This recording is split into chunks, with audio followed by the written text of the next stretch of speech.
Follow these specific steps to become an expert deal sourcer in the property world.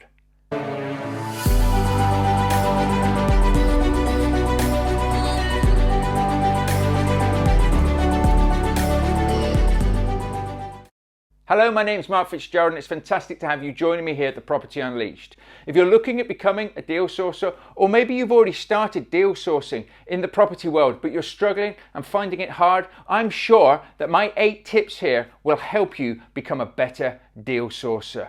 So let's go through these one by one and let's help you on your property investing journey. Number 1 is develop your knowledge and understanding of the property market and how to do deal sourcing. I've done videos in the past which you can check out, of course, on this channel, where I've spoken to you about how to set yourself up for success, how to start deal sourcing. But at the end of the day, the knowledge and learning doesn't stop then as well. What you have to remember is you need to know what you're doing, but you need to know what the property market in your area or the areas that you're choosing to deal source are. How is the market going? Is the market buoyant? Is it on a downward spiral? Are prices stagnating or are they always on the up? What are rents doing? You need to know your return on investment, your ROI on the deals that you're doing. So before you're running around there trying to get deals and then sell them on or package them up for people, you need to make sure you know what a good deal is. Because at the end of the day, a deal isn't a good deal unless it's a good deal. So the numbers have to stack. Now, my problem with a lot of deal sources out there, and I see this all the time, is the fact that they try and fudge the figures at the end of the day. So what do I mean by fudge the figures? Well, they don't actually take the figures that are fact. They'll try and, elevate a figure, elevate a rent, maybe play down utilities. They don't always know exactly what a good deal is because they have never studied that sort of strategy. Say, for argument's sake, you're out there, you're trying to find rent-to-rent deals for your chosen market, yet you don't actually know what a good rent-to-rent deal is. You've never done a rent-to-rent deal, so you don't know whether it's a good deal or a bad deal. A landlord could say to you, I want £2,000 for this property. You think, right, they want £2,000 for that one property, that's great. I'll sell this, I'll bag it up, I'll just get somebody to pay them £2,000, happy days. Not knowing whether that is good for the people that are buying it or not. You need to become the expert in all the different strategies. And that is something that deal sourcers out there that are showing you how to do this or trying to teach you how to do this forget. They think they can show you a few numbers and then you can sell it on to people. At the end of the day, you don't want to get a reputation for selling bad deals. So know your market, know your going room rent or your property rents, or if it's serviced accommodation, what the nightly rates will be at different times of the year, and become a proper property professional in your area, okay? Not only learn the strategies for the deal types that you want to sell, but equally on top of that, make sure that you know it's good numbers, that you know it's a good deal, because you will find people to buy these deals if you are 100% behind your own deal. Number 2, we want to be building up a network in the property world. So you want to have a good network of agents that you can talk to, of landlords and potential people trying to sell their property, i.e. vendors. So you want to have a really good understanding of what is around in your area. See what sort of deals are being done in your area at this moment in time as well. Maybe you can get in there with agents, solicitors, potentially architects, planning officials, and just say to them, the guys and girls that are coming to you with these sorts of deals, would you pass on my card? And if they contact me, happy days. So start getting out there and start building up your network. No point in going out there, finding a good deal, and then having nobody to sell that deal to, because you haven't gone out there and done the legwork first. So as you're learning the area, start connecting with people, start making sure that they know that you are a deal sourcer in the area. And mark my words, if you're watching this now thinking, well, I'm not really that fussed about being a deal sourcer. We're all deal sourcers at the end of the day. Anybody who's involved in property investing is a deal sourcer, because they're always looking for the best deals. They're always looking for the right deals for themselves, if nothing else. But if you keep finding deals, you will run out of money. If you cannot fund a certain project and you have a really good deal, then look to package it up and sell it on to somebody else, or even give it to somebody else and have the good karma in what goes around comes around in life. So at number 3, we want to be looking for deals. We want to be out there. We want to be analyzing deals. We want to be looking at auctions, at auction websites. We want to obviously be talking to estate agents, to letting agents, seeing what's on their books, seeing what sort of deals are there. Get yourself out there and attend the auctions. Go there. Start mingling with people. These are property investors. These are your people. These are your potential customers. If they don't get a deal there and you've got a deal to sell, they're going to be more inclined and motivated themselves to be doing business with you. Talking to landlords as well, putting some marketing out there, making sure that you are the first person that people think about and want to call if they want to sell their property or they want to do a property deal. At the end of the day, you want to have a system in place that means that you're constantly out there, that you're constantly monitoring your market, and that you're constantly in eyeshot and earshot of people looking for property deals. So how do we do that? Like I say, we have marketing to do that. We go out there and we network. We start talking to all the specialists, i.e. in our areas or in the areas that we're looking to do these property deals. We start giving out business cards and brochures, and we start making sure that people know who we are and how we are going to help them. Always look to get out there and help somebody. If you can help them, then you are onto a winner. But if you're always out there just looking for top dollar and how you can really just get a deal done, no matter what feelings there are, no matter how, if you're helping somebody or whether you're not helping them, then you will struggle at this. And a lot of people just get into this for the money. They don't really care. They just want to make their money. And be mindful of the fact that when it comes to deal sourcing, if you are 100% compliant and you're doing proper deal sourcing, realistically, you shouldn't be paid until that deal's gone through. And that was one of the things that used to put me off of deal sourcing, because you could work on a deal for 6 months, have it right there, and then somebody pulls out, you lose that deal, you lose your fee. Now you may be able to lock in a fee before all of this, but not every time.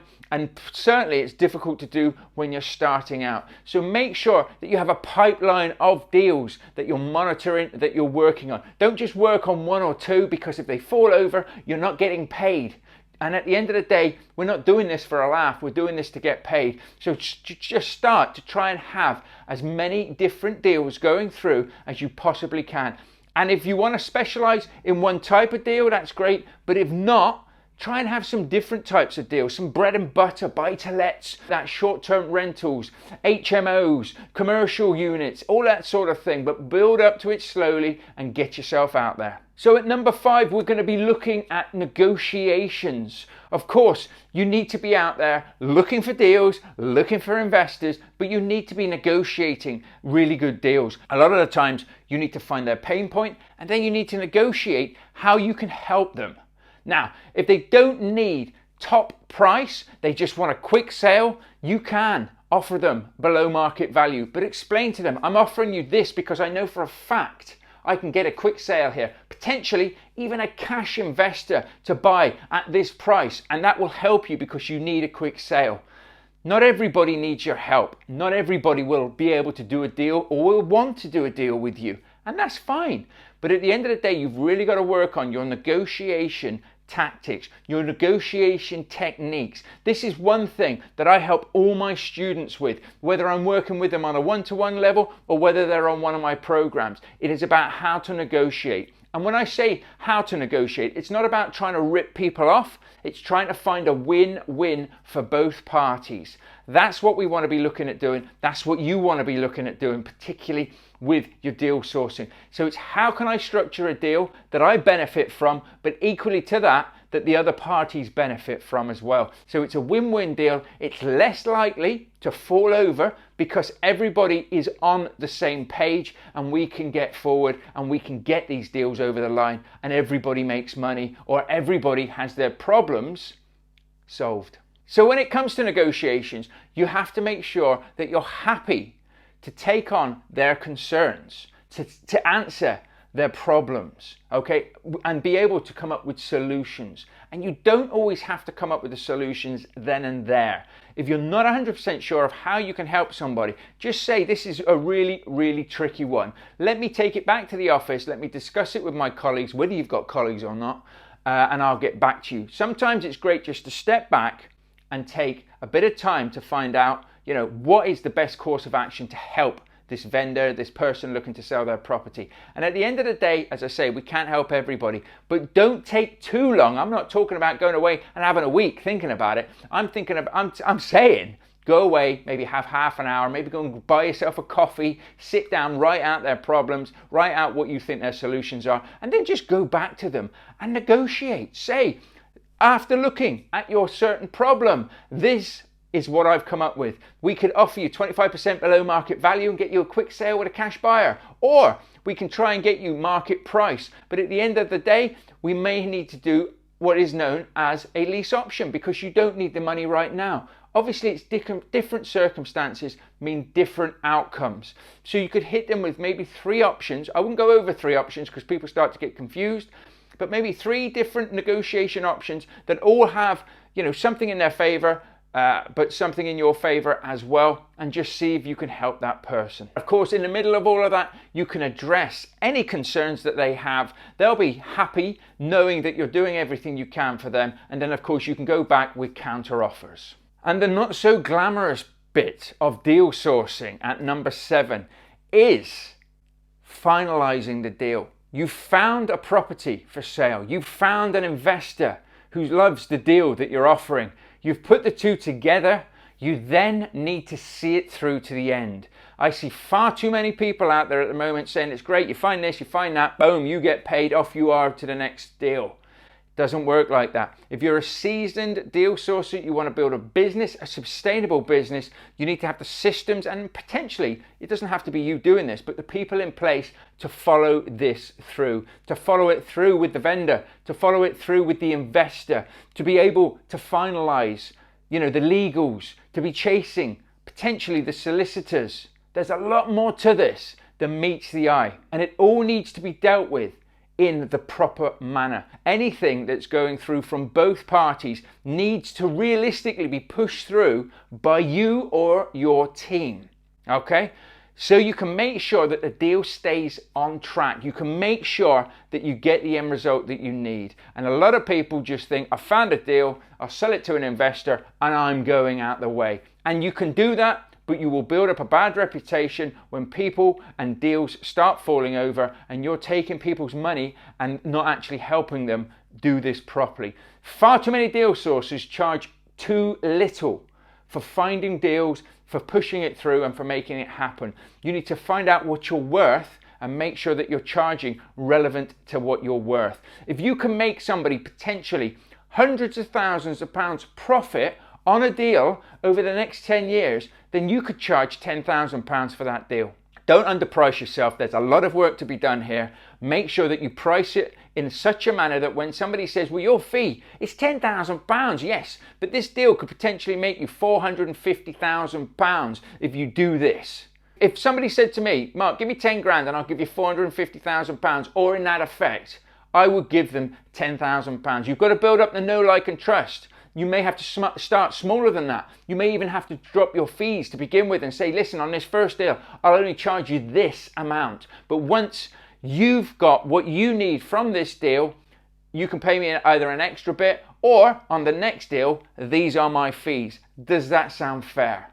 Most people will say yes at the end of the day. We do have to get our foot on the ladder. We do have to move ourselves up. But be mindful of the fact that you need to make sure that you're charging what you're worth, that you need to be seeing things through to the end as well. And don't rely on other people to do it for you. At the end of the day, if you see this through, it's more likely to happen. You're more likely to get paid properly and everybody's a winner. Your reputation will start to speak for itself. Don't forget to get testimonials off of the vendors, testimonials off of the investors that you're working with. Add it to your marketing and start building a property business that you can be proud of. And if you need help with this, if you're struggling with anything of this, we have different programs to help you in property investing. We have serviced accommodation, we have rent to rent, and I do one-to-ones as well. I do a 12-month one-to-one program with property investors, whether it's rent to rent, serviced accommodation, HMOs, commercial conversions, or deal sourcing. You want to set yourself up for success with deal sourcing, I can help you with that as well. And if you've already started and you're struggling, then again, feel free to reach out to me. But do check out thepropertyunleashed.com for a lot of free tools and resources. And of course, subscribe to this channel as well and stay up to date with all the latest videos that we put out there. And at number 8, it really does follow on from number 7. It is all about making sure that you're maintaining relationships, okay? Relationships with vendors, with investors, with solicitors, with architects, with planning consultants, with everybody, okay? At the end of the day, if you start to get certain investors involved or intrigued, have a newsletter or something that you send out to them with potential deals on. Make sure you're checking out the investors that you're using. Even potentially taking a dummy deal to the investor that hits all of their criterias.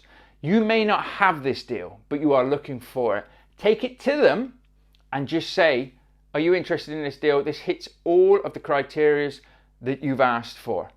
If they say, yeah, and don't do anything, you know they're not a serious investor, they're wasting your time. If they say yes and they want to act on it and you're like, crikey, Mark, I did this now, I haven't got a deal, you could just say, I'm ever so sorry, I didn't quite act quick enough on this one, but now I know that you're serious and that you want it.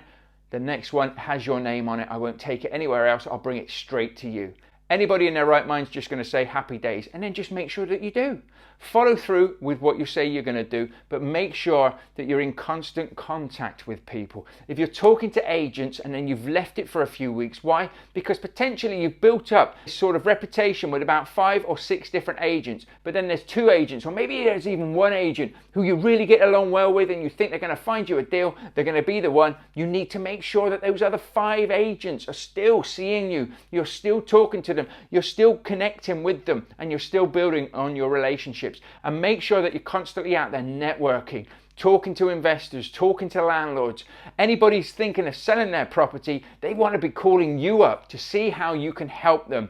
And it's not always about making sure that you get the lowest price possible for your investors. Some investors will pay market value just for a good cash flowing asset. So you don't necessarily have to go to these other investors or landlords and say, listen, I need to knock 25% off or at least 10% off. At the end of the day, if it's a good cash flowing property, you can probably sell that to an investor. At the end of the day, property tends to go up, as we all know. It tends to go up anyway. So they will get that extra value in the properties themselves. They will get that capital growth. But if they can make really good cash flow right here, right now, better than they can make in the banks by just parking their money in bricks and mortar, which is a good, safe bet, then a lot of people will snatch your hand off for that sort of thing as well. We'll take you up on those offers. So make sure that you follow these 8 steps, if nothing else. There is a load more to deal sourcing, so make sure that you subscribe to this channel, because I'm going to talk about this and a whole host of other strategies as well, like I do. And at the end of the day, if you are a deal sourcer, listen to the different strategies. Listen and actually watch what people are talking about and putting out there when it comes to the strategies that you're not interested. I'm a deal sourcer, I'm not interested in rent to rent. Yes, but you might find a rent to rent deal. And if you don't know how to stack it and you don't know it's a good deal, how can you sell it with 100% certainty? Learn the strategies that are out there and sell the deals with 100% certainty. And that's the other thing. You have to be 100% certain that your deal is a good deal. Why? Because if you are, you will sell that deal. People will believe in you, people will want to work with you, and you will become a successful deal sourcer out there. And you can make really, really good money doing that sort of thing, okay? There's property strategies out there that cash flow, and I always think you should have a handful of different property strategies. So if you're looking at building a successful deal sourcing business, follow these steps and make sure that you hit all of those points. There are a lot of other aspects to this, but you need to make sure that you know the different strategies, that you learn them all out there. I would say that you don't need to do every strategy, but let's just say for argument's sake, you found a sweet little rent-to-rent deal that's going to cash flow you £1,000 a month. Why wouldn't you keep that bad boy for yourself at the end of the day? Don't be so one-tracked or narrow-minded that you think, I've got to sell it all the time. Now, you might want to sell it, but trust me, if somebody brings something like that to me, or I found it, I would be snatching that one up. But again, if I'm not interested in it, if I've got no passion in that, I would be selling it, but I would be selling it for a good amount as well. Okay, don't go cheap. A lot of times we all think we have to go cheap. If you go cheap, a lot of people think, wow, why is it so cheap? So put yourself out there. Maybe, like I say, my fees are this, boom, and people just go, oh, that's expensive. Yes, but for the first deal, I'll do it at this fee while we get our feet under the table. If you're interested in buying a handful of properties or deals off of me, then I'll do you the first deal at this price, just while we build up our relationship. And of course, if I do a really, really good deal for you, you can always offer to pay me a little bit more, but let's do it at this price, and then the deals afterwards we'll do at this price. You know that I bring you the best deals. I know that you're serious and you take action, because unfortunately there are a lot of time wasters out there. So I hope you've enjoyed this episode. I hope you join me for future episodes and past episodes. Do go back through the back catalogue. Remember, we have the Property Unleashed podcast, the Property Unleashed YouTube channel, which is what you're watching me on right here, right now, and we have the Property Unleashed website as well, thepropertyunleashed.com, which has free tools and resources there. We're always running webinars as well, where we do live Q&As, where we help people. So go sign up to my newsletter, download some of our freebies. There's a deal analyzing spreadsheet on there, which will really, really help you stack those deals to the best of your abilities. Get yourself out there and get yourself in the game. Have a clear vision about what it is that you want to achieve. Yeah.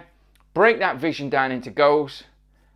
Break those goals into bite-sized chunks and tasks. Take action on those each and every week and move yourself forward. You take care, and bye for now.